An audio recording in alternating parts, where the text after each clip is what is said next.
Hello नमस्कार दोस्तों, कैसे आप लोग। आशा करते हैं आप लोग अच्छे होंगे। जितने भी बच्चे यहाँ पे एसएससी जीडी का तैयारी कर रहे हैं, ठीक है, और एसएससी जीडी का एग्जाम जैसे कि आपको पता है अभी चल रहा है 4 फरवरी से लेकर आपका एग्जाम 25 फरवरी तक यहाँ पर एसएससी जीडी का एग्जाम चलेगा। लेकिन एसएससी जीडी के जो एग्जाम है, ठीक है, इसमें 3 बड़े बदलाव किए गए हैं जिसमें आप डॉक्यूमेंट वेरिफिकेशन में फेल हो सकते हैं। क्योंकि देखिए एसएससी जीडी में हर साल यहाँ पर हज़ारों बच्चे डॉक्यूमेंट वेरिफिकेशन में रिजेक्ट होते हैं। अगर आप नहीं चाहते कि आपको भी डॉक्यूमेंट वेरिफिकेशन में रिजेक्ट नहीं किया जाए तो ये वीडियो को ध्यान से देखिएगा। देखिए एसएससी जीडी में आप सबसे पहले क्या देते हो, सबसे पहले आप कंप्यूटर बेस्ड एग्जाम देते हो, सीबीटी एग्जाम देने के बाद, ठीक है, सीबीटी एग्जाम देने के बाद आपको यहाँ पर फिजिकल के लिए बुलाया जाता है और फिजिकल के बाद फिजिकल में ही आपका डीवी लिया जाता है, ठीक है। तो इस डीवी में जो है हर साल यहाँ पर हज़ारों बच्चे रिजेक्ट होके आते हैं।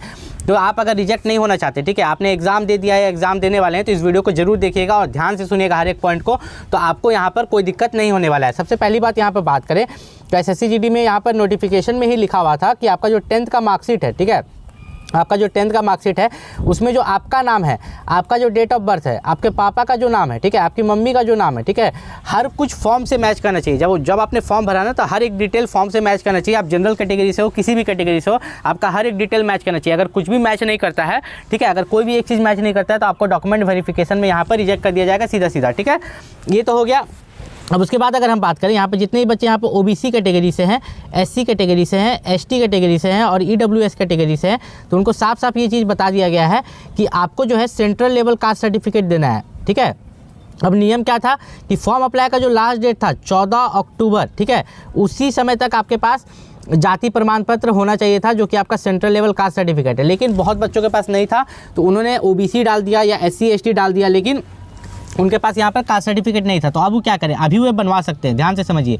देखिए कास्ट सर्टिफिकेट 2 तरह का होता है, एक हमारा स्टेट लेवल का होता है, एक होता है हमारा सेंट्रल लेवल का, ठीक है। तो एसएससी जीडी में स्टेट लेवल का नहीं मांगा जाता है, सेंट्रल लेवल का कास्ट सर्टिफिकेट मांगा जाता है और आपको सेंट्रल लेवल का कास्ट सर्टिफिकेट ही देना रहता है। सेंट्रल लेवल कास्ट सर्टिफिकेट को पहचाने कैसे हुए, कैसा दिखता है, ठीक है, तो इसी वीडियो में हम बताएंगे। इसी वीडियो में हम आपको सेंट्रल लेवल का कास्ट सर्टिफिकेट का जो फॉर्मेट है उस फॉर्मेट को दिखाएंगे। लेकिन वो कैसे बनता है पहले मैं आपको बता देता हूँ। देखिए या तो आपके पास रजिस्ट्री ज़मीन होना चाहिए, ठीक है, या तो आपके पास या दान पत्र ज़मीन है या खास महल ज़मीन है, ठीक है। तो ये तीनों पर बनता है, ठीक है। इस ज़मीन का रसीद लगता है या इस ज़मीन का रसीद नहीं है तो आपको डोमिसाइल सर्टिफिकेट लगता है, रेसिडेंशियल सर्टिफिकेट जिसको बोलते हैं, या आप उसको हिंदी में बोलते हैं निवास प्रमाण पत्र, ठीक है। जब भी आप अपना जाति बनवाते हैं तो उस समय आप अपना निवास प्रमाण पत्र भी देते होंगे, ठीक है। तो ये अगर आप अपने ब्लॉक तहसील में देते हैं तो आप आराम से वहाँ पर बनवा सकते हैं। अगर आप बिहार से हैं तब तो आप ऑनलाइन अप्लाई कर सकते हैं।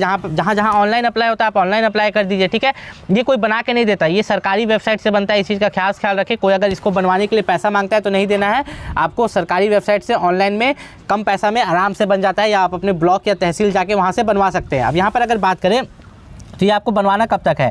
देखिए अभी एग्जाम जो आपका चल रहा है पूरा फरवरी आपका एग्जाम चल रहा है 25 तारीख तक। तो एग्जाम देते तक में जिस दिन आप एग्जाम दे के निकलिएगा आपको तो पता चल जाएगा कि आपका एग्जाम निकलने वाला है कि नहीं, कि आपको कितना मार्क्स आने वाला है, ठीक है, तो आपका सिलेक्शन होगा कि नहीं, ठीक है। तो आपको ये कास्ट सर्टिफिकेट बनवा लेना है। नहीं तो आप जब फिजिकल के लिए जाइएगा डॉक्यूमेंट वेरिफिकेशन में अगर उस समय ताज़ा बनवाते हैं तो आपको वहाँ पर रिजेक्ट कर सकता है, क्योंकि ये बोला था आपको पहले से यहाँ पर बनवा के रखना है।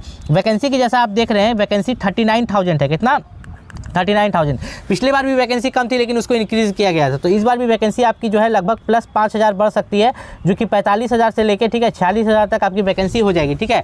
तो वैकेंसी बढ़े या ना बढ़े, क्योंकि अगर 5,000 भी वैकेंसी बढ़ती है ना तो आपके लिए सीट बढ़ जाता है हर स्टेट में, ठीक है। तो ये आपको बहुत ही मदद देता है। लेकिन यहाँ पर जो मेन बात हम करने वाले हैं वो है आपके नॉर्मलाइजेशन को, ठीक है। यहाँ जो नॉर्मलाइजेशन लेके है तो नॉर्मलाइजेशन में बहुत बच्चों को यहाँ पर जो दिक्कत हो रहा है, जैसे जो एग्जाम दे चुके हैं और जो देने वाले हैं, तो उन सभी को यहाँ पर नॉर्मलाइजेशन में दिक्कत होता है। नॉर्मलाइजेशन जो है आपको 10 से 30 मार्क्स दिला भी देता है और -2 -3 करा भी देता है। अब देखिए यहाँ पर नॉर्मलाइजेशन जो है वो कैसे होता है। टोटल जो आप एग्जाम दे रहे हैं उसमें आपका 80 क्वेश्चन है, गुना 2 कीजिएगा तो 160 मार्क्स का आप एग्जाम दे रहे हैं, ठीक है। तो इसी पर आपका नॉर्मलाइजेशन किया जाएगा। अगर आप एग्जाम दे चुके हैं तब भी आप इस वीडियो को देखिए, और एग्जाम देने वाले हैं तब भी आप इस वीडियो को देखिए। अगर हम यहाँ पर बात करें नॉर्मलाइजेशन के बारे में तो देखिए ध्यान से, यहाँ पर क्या होता है ना, नॉर्मलाइजेशन में नॉर्मलाइजेशन 2 चीज़ पर किया जाता है। एक आपका ईजी शिफ्ट पर और हार्ड शिफ्ट पर, ठीक है। दूसरा आपके कितने नंबर ऑफ क्वेश्चन सही है, कितने नंबर ऑफ क्वेश्चन आपका गलत है, उस पर नॉर्मलाइजेशन किया जाता है, ठीक है। जैसे कि एक एग्जाम्पल हम देते हैं। मान लीजिए एक बच्चा का नाम है यहाँ पर राहुल, क्या नाम है, राहुल और एक बच्चा का नाम है सुमित, ठीक है। मैंने 2 बच्चा को यहाँ पर लिया, रैंडम बच्चा को, ठीक है। एक बच्चा जो है एग्ज़ाम में, ठीक है, एक बच्चा जो है एग्ज़ाम में 80 में से 50 क्वेश्चन बनाता है। कितना? 50 क्वेश्चन। एक बच्चा 80 में से 80 क्वेश्चन अटेम्प्ट करके आ जाता है, ठीक। राहुल का जो 50 क्वेश्चन है, 50 को 50 सही हो जाता है, तो गुना 2 इसको मिलना का चाहिए कितना? 100 मार्क्स। कितना? 100 मार्क्स। लेकिन इसको नॉर्मलाइजेशन में यहाँ पर एक्स्ट्रा मार्क्स मिलेगा। क्या मिलेगा नॉर्मलाइजेशन में? इसको यहाँ पर +10 या +20 मार्क्स मिलेगा। लेकिन सुमित 80 क्वेश्चन बनाता है, लेकिन उसका 30 गलत हो जाता है। कितना? 30 क्वेश्चन गलत हो जाता है, इसको नॉर्मलाइजेशन में 0 मार्क्स मिलेगा। मतलब बोलना यही है कि टोटल 80 में से क्वेश्चंस में से, ठीक है, अगर आप 10 से ज़्यादा गलत कर रहे हो, ठीक है, 10 गलत से ज़्यादा कर रहे हो, तो नॉर्मलाइजेशन में आपको मात्र 3 या 4 नंबर ही मिलेगा, उससे ज़्यादा यहाँ पर नहीं मिलने वाला। लेकिन मान लो कि कोई ऐसा बच्चा है जो 80 क्वेश्चन देखा वहाँ पर, लेकिन अटेम्प्ट किया मात्र 50 क्वेश्चन, उसका अगर 2 गलत भी हो जाता है तो नॉर्मलाइजेशन में उसको 10 से 15 नंबर वहाँ पर एक्स्ट्रा दिया जाएगा, ठीक है। इस चीज़ का आपको खास ख्याल रखना है। आप बात करें यहाँ पर कट ऑफ और फाइनल मेरिट, तो देखिए CBT जो आप एग्जाम देते हैं, CBT का मतलब होता है कंप्यूटर बेस्ड टेस्ट, ठीक है, जो आप एग्जाम अभी दे के आ रहे हो ये वाला, ठीक है, या देने वाले हो, तो इसके बाद एक कट ऑफ जाता है। क्या जाता है? Cut off. कट ऑफ के बाद आपको बोला जाता है अच्छा आप कट ऑफ पार कर गए, फिजिकल के लिए आओ। फिर लेकिन एक मेरिट लिस्ट निकलता है जिसमें आपका नाम होता ही नहीं है। तो ये मेरिट लिस्ट में आपका नाम क्यों नहीं होता है, ठीक है, इस चीज़ को ध्यान से हम लोग समझेंगे कि इस मेरिट लिस्ट में आपका नाम होता क्यों नहीं है। देखिए होता क्या है ना कि यहाँ पर जैसे कि हम यहाँ पर लिख देते हैं कि आपने कितना मार्क्स सिक्योर किया एग्जाम में, ठीक है, यहाँ पर आपका कितना कट ऑफ गया, ठीक, और मेरिट कितना पर बना, मेरिट अलग बन जाता है। ध्यान से समझिएगा इसको। मान लीजिए कि आपने जो एग्ज़ाम में मार्क्स है, ठीक है, एग्ज़ाम में जो मार्क्स है आपने सिक्योर किया 110, कितना? 110, ठीक है। आपका जो कट ऑफ गया 115, कितना? 115 आपका यहाँ पर कट ऑफ गया। लेकिन जो फाइनल मेरिट लिस्ट बना, ठीक है, फाइनल मेरिट लिस्ट जो यहाँ पर बना वो कितने पर बन गया? वो आपका बन गया 125 पर। कितना? 125 पर। कट ऑफ तो 115 गया था, आप लाए थे, सॉरी, कट ऑफ यहाँ पर गया था, कट ऑफ को यहाँ पर कम कर देते हैं, ठीक है, कट ऑफ 115 नहीं, कट ऑफ मान के चलिए 100 गया था। क्या गया था?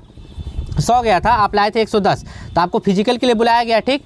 लेकिन बाद में 110 से उठ के जो मेरिट जो है 125 पर बना। बोलने का मतलब यही है कि आपका हर साल जो कट ऑफ जाता है, मैंने देखा झारखंड का जो कट ऑफ गया था, ठीक है, 102 गया था। कितना?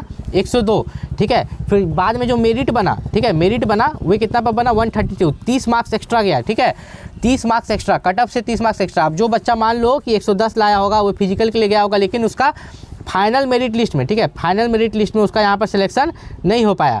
तो यहाँ पर अगर आप चाहते हो कि आपका फाइनल मेरिट लिस्ट में सिलेक्शन हो, तो आपको बस यही करना है कि आपको जो भी कट ऑफ जाएगा, ठीक है, उससे अगर आपका 10 से 15 नंबर भी बेसी है तो आपका फाइनल मेरिट लिस्ट में सिलेक्शन हो जाएगा, आपको ज्वाइनिंग मिलेगा। लेकिन अगर मान लो कि कट ऑफ गया है 110 और आप ला रहे हो 112, 1 मार्क्स एक्स्ट्रा, तो उम्मीद है कि आप फिजिकल देने के बाद आपका फाइनल मेरिट लिस्ट में नाम यहाँ पर नहीं आएगा। अब शिफ्ट वाइज क्वेश्चन पेपर जो है वो रिपीट हो रहा है, shift wise question paper repeat होता है। कैसे? मान लो कि जो 4 फरवरी को एग्ज़ाम था, ठीक है, तो 4 शिफ्ट में हुआ, 1 2 3 4। अब जो एग्ज़ाम 22 फरवरी को है, कब है? 22 फरवरी या उससे आगे, तो वहाँ भी 4 शिफ्ट में एग्जाम होगा। तो यहाँ पर रिपीट हो जाता है क्वेश्चन। किस तरह से होता है? मान लो कि 4 फरवरी का पहला शिफ्ट का क्वेश्चन इसका चौथा शिफ्ट में रिपीट हो गया, तो पूरा नहीं होता है, 30%। कितना? 30% क्वेश्चन रिपीट होता है, जो कि आपका जीके, रीजनिंग, मैथ मिला के 30 क्वेश्चन यहाँ पर रिपीट हो जाते हैं एसएससी जीडी में। तो जितने भी बच्चे एसएससी जीडी का एग्जाम दे रहे हैं तो वे अपना सेंट्रल लेवल कास्ट सर्टिफिकेट जरूर बनवा लें। और किसी तरह का भी दिक्कत है उनको तो नीचे कमेंट करके पूछ सकते हैं। चैनल को सब्सक्राइब कर लीजिएगा लेटेस्ट अपडेट के लिए, क्योंकि मैं इस पर स्टेट वाइज कटअप डालने वाला हूँ। क्या डालने वाला हूँ? State wise cutoff. हर एसएससी जीडी में स्टेट वाइज कटअप जाता है, मेल का अलग जाता है, फीमेल का अलग जाता है। तो ये जो कटअप है मैं अपने चैनल पर डालने वाला हूँ, इसलिए इस चैनल को सब्सक्राइब करके रखिएगा। मिलता है अगले वीडियो में, तब तक के लिए नमस्कार।